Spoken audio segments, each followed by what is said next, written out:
సర్కార్ల పనులు జరగాలన్నా, ఫైళ్ళ మీద సంతకాలు పెట్టాలన్నా, బిల్లులు రావాలన్నా జేబులకు షిల్లులు పడక తప్పది.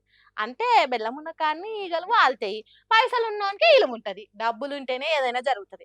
ఆ ముచ్చట అందరికి ఎరుకున్నదే గానీ, అదే విషయాన్ని ఇంకో ముచ్చటకు లింకు చేసి చెప్పిండు సీఎం రేవంత్ రెడ్డి సారు. అదేందో ఇందాం పార్రి.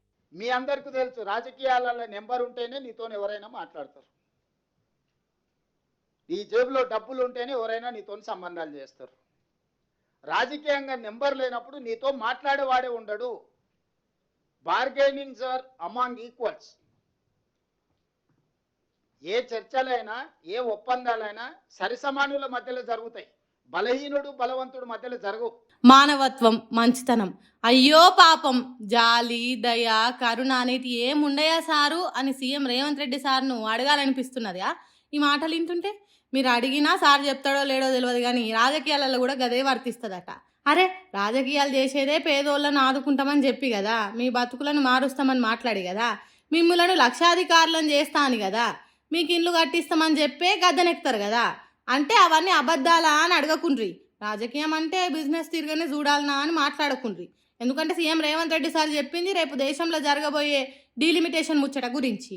డీలిమిటేషన్ అంటే ఎన్నో ఏళ్ల కింద ఎంపీ సీట్లు జనాభా ప్రకారం పెంచిండ్రు. ఇప్పుడు కూడా అదే జనాభా ప్రకారం పెంచితే ఉత్తర భారతదేశంలో ఎంపీలు ఎక్కువ అవుతారు, దక్షిణ భారతదేశంలో తక్కువ అవుతారు.